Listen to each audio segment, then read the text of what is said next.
Bonjour à tous, bonjour à toutes. Nous allons voir la visibilité du cadre de calque dans cette vidéo. La visibilité du cadre de calque, c'est le fait d'avoir un cadre de calque qui apparaît et notamment l'automatisation de cette dernière avec euh, le fameux survol de votre curseur sur un objet, donc sur un calque, sur votre image. Donc j'ai importé une image ici, une image qui est verrouillée, c'est un arrière-plan, elle est verrouillée, ça se voit par le cadenas ici.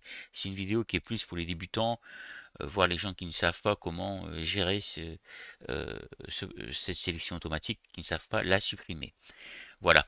On va également voir comment elle fonctionne avec des groupes au cours de cette vidéo. Ça permettra quand même d'apprendre quelque chose en plus.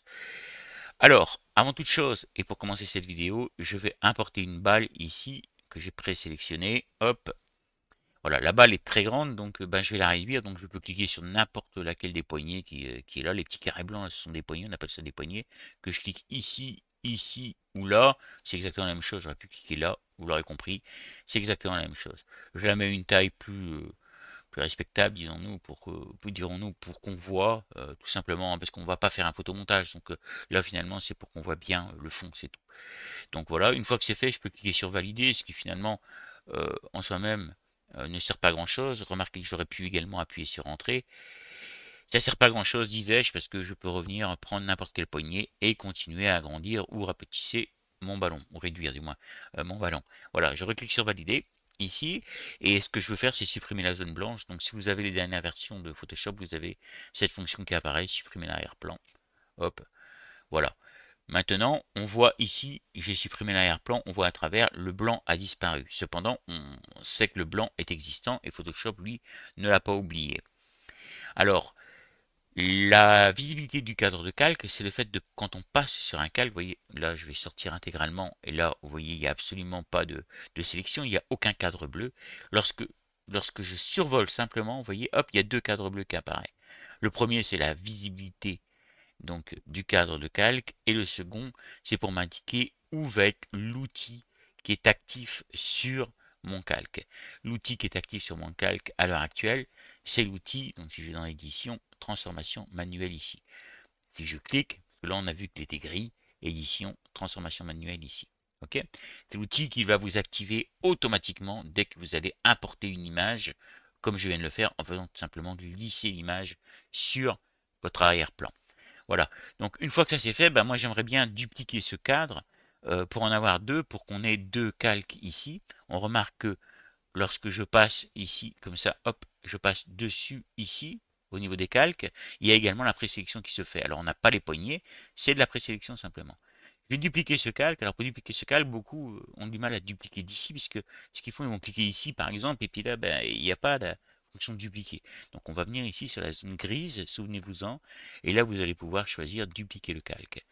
Je duplie le calque comme il est, hein. Bon voilà, hein, c'est un ballon de foot.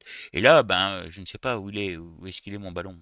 On voit bien que mon ballon il a disparu. Donc pour sélectionner, je vais pouvoir venir par exemple prendre celui-ci qui est là et je vais simplement le faire glisser comme ceci. Ça, je pense que vous saviez le faire. Il y a des façons plus rapides de le faire pour dupliquer les objets. On maintient simplement Alt appuyé et on vient faire glisser un objet comme ça. Vous voyez, tout simplement, vous faites glisser et ça vous fait un autre calque. Là, les deux calques ont exactement, les deux premiers calques auraient eu exactement la même position, ont eu exactement la même position. Vous voyez, ici. Et là, la position du ballon change sur la vignette qu'on a ici. Lorsqu'on passe maintenant, qu'on survole comme ça, vous voyez, on voit l'objet sélectionné et on a une présélection des autres. Alors vous allez me dire, ouais, c'est pratique. C'est pratique si on n'en a pas des dizaines et des dizaines, puisque à ce moment-là, vous aurez énormément de choses qui vont être sélectionnées. Et dès que vous allez bouger, vous allez sélectionner autre chose. Donc, c'est pas forcément pratique quand on a beaucoup d'objets. Je clique dans le vide ici, ça désélectionne. Ça aussi, ça peut être quelque chose que vous pourriez vouloir empêcher. Donc j'ai sélectionné cet objet par exemple, et là vous voyez, je clique dans le vide, hop, ça désélectionne. Si je veux empêcher la désélection ici, je viens décocher sélection automatique ici. Maintenant, vous voyez, je peux cliquer autant que je veux dans le vide, ça ne désélectionne pas. Je clique sur le fond, ça ne désélectionne pas. Par contre, si je viens ici, ça ne le désélectionne pas non plus. J'ai figé la sélection ici. Vous voyez, on ne peut pas le bouger. Voilà. Donc je reclique sur sélection automatique ici. Et ça me permet de revenir en arrière. Maintenant, comment faire pour sélectionner mon arrière-plan? Si je veux sélectionner mon arrière-plan, je peux simplement le déverrouiller ici. Ça, c'est vraiment pour les débutants. Et vous voyez que mon arrière-plan maintenant est sélectionné avec les poignées. Si je veux simplement qu'il soit sélectionné, je me repositionne sur un ballon. Et quand je passe le curseur dessus, j'ai la sélection automatique qui me dit que je peux sélectionner l'arrière-plan. Pour le reverrouiller, rien de plus simple, on clique ici, comme ceci. Ok, on va créer un groupe et voir comment réagissent les ballons dans un groupe. Donc pour ça, je vais sélectionner le premier ballon ici, enfin, le premier calque du moins, et en appuyant Shift, donc majuscule en français, la touche majuscule en français enfoncée, je vais venir ici, cliquer sur le troisième. Ce qui fait que vous voyez, les trois calques là sont grisés, et je vais pouvoir, en cliquant sur le petit icône qui représente un répertoire ici, créer un groupe. Tout simplement, je clique, et du coup, bah, quand on a beaucoup d'objets, vous voyez, c'est une façon assez agréable de ranger finalement, d'avoir moins de choses en visuel et de ranger un petit peu ce listing ici. Ok, maintenant je vois que mon outil de transformation est autour des trois ballons. Si je le touche, ça fait quoi?